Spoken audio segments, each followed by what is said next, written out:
Muy buenas tardes a todas y a todos. En primer lugar, un agradecimiento y una satisfacción de estar aquí en Argentina para poder compartir algunas ideas y dialogar en la construcción de esta patria grande.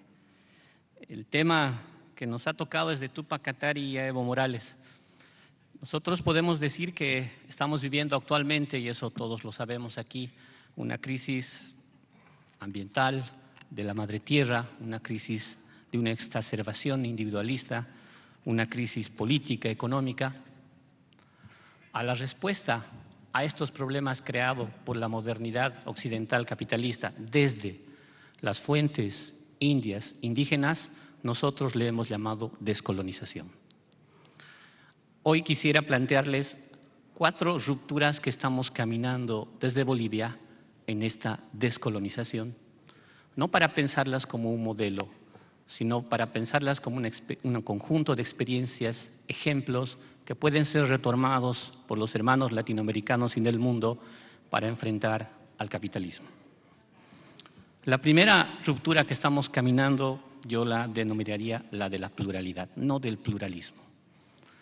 Porque cuando hemos querido construir, inspirados en las experiencias de los pueblos indígenas, un tipo de Estado, un tipo de institución, nos hemos encontrado con que el modelo que teníamos era homogenizante, el modelo que teníamos impedía la coexistencia, el modelo que hemos heredado no permitía la posibilidad de encontrarse en la diversidad. Ese modelo perfectamente lo conocemos. Ese modelo ha sido homogéneo, homogenizante para poder construir estas instituciones. Pero teníamos nosotros unos antecedentes antes de la modernidad en los pueblos iroqueses, en las confederaciones de Caracara Charcas en Bolivia y en otras instituciones, en donde era posible entender que más allá de las limitaciones humanas, podían construirse instituciones políticas representativas que puedan incorporar esa pluralidad. A ese desafío le hemos llamado nosotros Estado plurinacional. En ese contexto del Estado plurinacional se da una ruptura fundamental, que es, como digo, una contradicción o una ruptura que estamos caminando. Es la idea de separar la unidad de la soberanía. Porque en el contexto de la construcción institucional del Estado, esas cosas están juntas. ¿Por qué? Porque al construir una unidad estatal, uno delega la soberanía individual a un tercero y este tercero construye esta soberanía interna como Estado. Para construir un Estado plurinacional hay que tratar de construir una unidad sin una soberanía que esté dentro de esa institución. Y ahí está la experiencia fundamental de los pueblos indígenas. Eso es pluralidad en una diversidad. Eso es pensar que todas las culturas pueden aprender unas de otras, que ninguna tiene la llave de todos los problemas de la humanidad, tal como nos quiere hacer pensar esta modernidad capitalista, pensando que todas las respuestas a la crisis de la humanidad vienen de ella. Es posible sacar otras respuestas de otra fuente. Y ahí la importancia fundamental de esta ruptura de la pluralidad para construir instituciones, para trabajar en la construcción de una nueva estructura institucional. La otra ruptura importante es lo que llamamos desde Bolivia descolonización.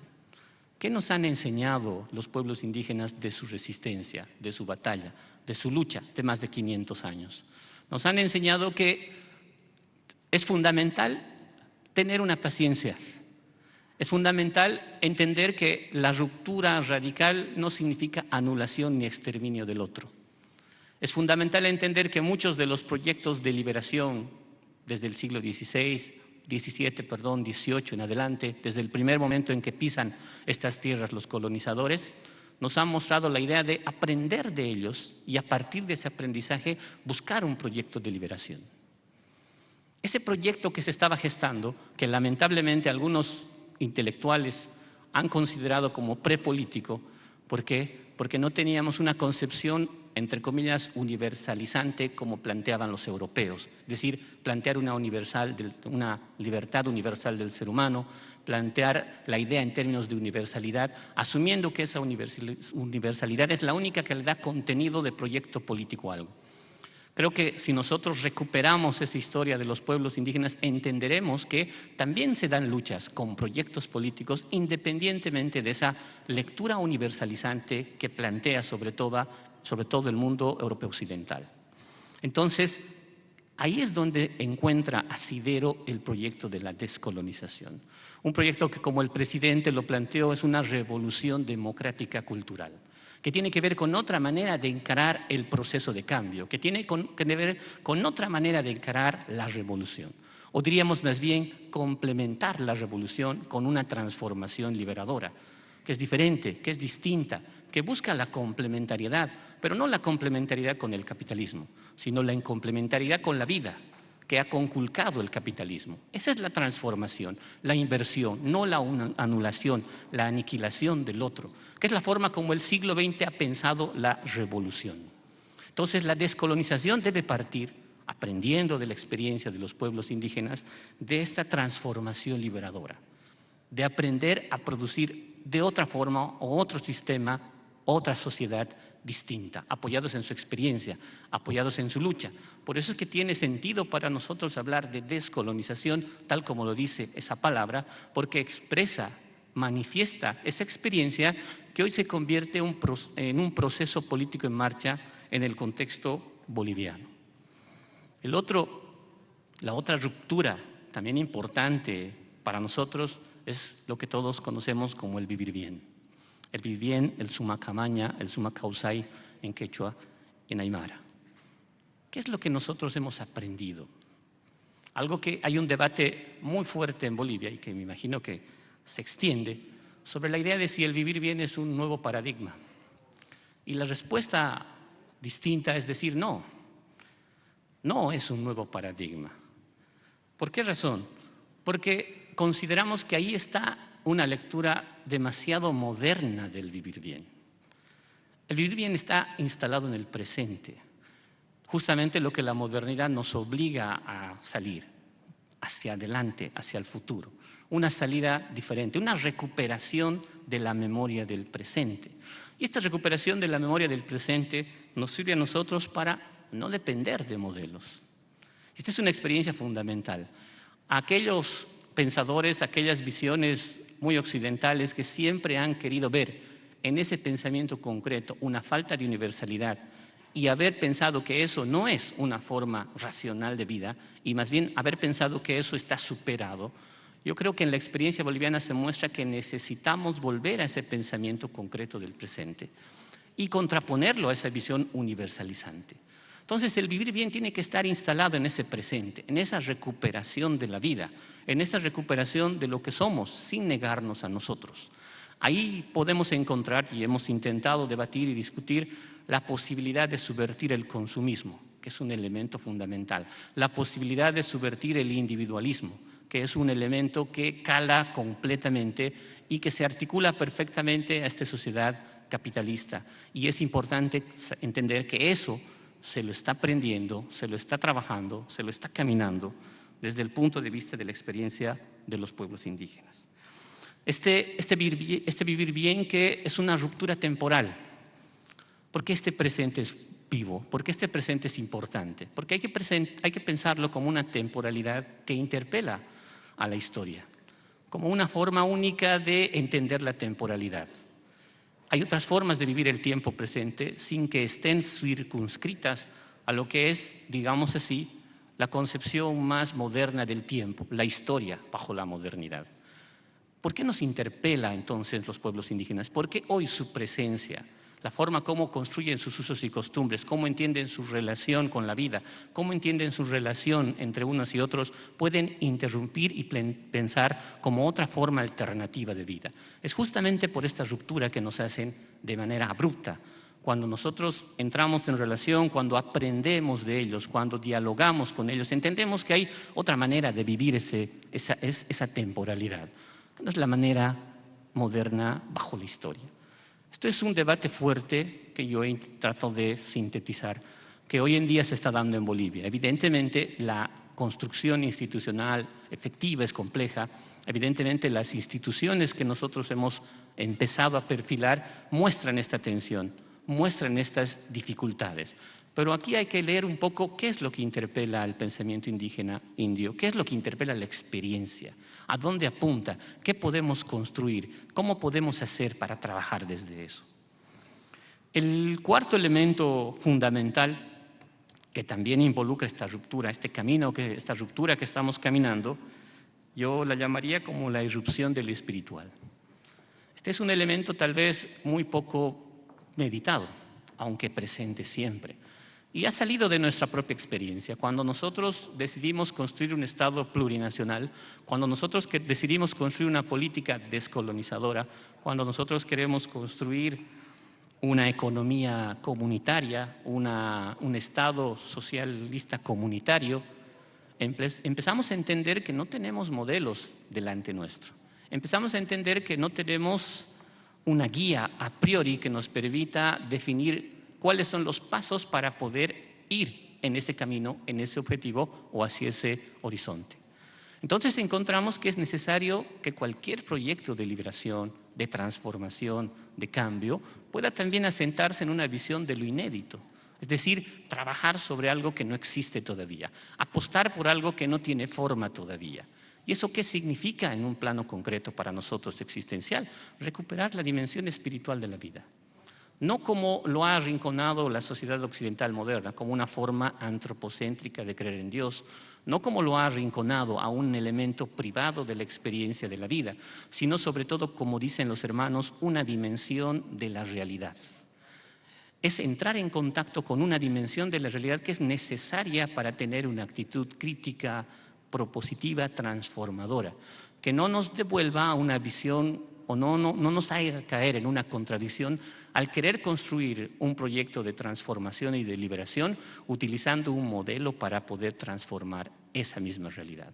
Para no convertir a unos en objetos de liberación y a otros en sujetos de liberación, para que todos seamos sujetos de nuestro propio proyecto de liberación, es necesario trabajar esta dimensión, que en el plano político se puede llamar inédito. En el plano para nosotros existencial es recuperar esa dimensión espiritual de la vida. Es mostrar cómo eso puede contribuir a la construcción de una sociedad diferente, a la construcción de un Estado diferente, a la proyección de una vida diferente.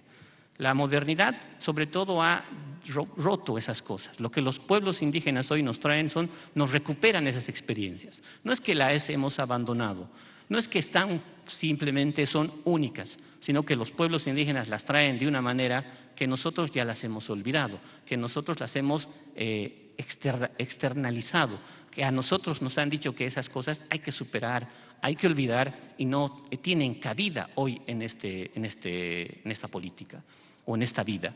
Entonces es eso lo que es descolonización, esa recuperación de las dimensiones de la vida, esa recuperación de las dimensiones de la vida, pero no solo para una contemplación, sino para una transformación. Por eso hablamos siempre de una complementación transformadora, que más bien invierta todas las perversidades del sistema capitalista, porque de alguna u otra manera este sistema está articulado a nosotros. De alguna manera nosotros no solamente podemos externalizar el sistema, sino somos parte de este sistema. La vida misma está articulada perversamente a este sistema. La negación de este sistema podría significar también la negación de nosotros mismos. Esa es la vida solamente revolucionaria. La vida que implica una complementariedad o la alternativa complementaria sería más bien invertirlo, hacer que lo individual esté subordinado a lo comunitario, no anular lo individual. Y esa es la lógica de la complementariedad en el proceso de liberación. Esas son las cosas que hemos aprendido nosotros con los pueblos indígenas, que estamos construyendo. Hay una serie de instituciones que más o menos se conocen ya, el Estado plurinacional, el modelo sociocomunitario productivo y todo lo que siempre se han planteado y se han definido desde Bolivia. Nosotros lo que hemos querido sobre todo es mostrar que también de la experiencia boliviana, de esta manera de pensar el cambio, la revolución, de esta manera de pensar una alternativa civilizatoria bajo el vivir bien, de esta manera de construir instituciones plurales sobre la base de la concepción de una pluralidad que parta de la finitud de las culturas, para que estas culturas puedan tener un aprendizaje mutuo entre cada una de ellas, porque ese es un problema fundamental de la sociedad colonial. Nos ha pasado a nosotros cuando hemos querido plantear la comunidad como una forma alternativa en la sociedad boliviana. Y algunos nos han dicho, si nos van a incorporar la comunidad, entonces nos vamos a volver indios. Nosotros no somos indios, somos mestizos. Creo que los indígenas han aprendido durante muchos años, de mala manera que las instituciones no indígenas también los pueden ayudar para desarrollar proyectos de liberación. Han aprendido la forma partido, han aprendido la forma y la ideología, han aprendido mucho, sobre todo de la izquierda. Pero cuando queremos invertir en este momento y hacer más bien al revés, que podamos aprender de lo indígena, aparece esa limitación. Y eso ha sido algo que lo hemos vivido de manera concreta en Bolivia. Hay gente todavía que piensa eso.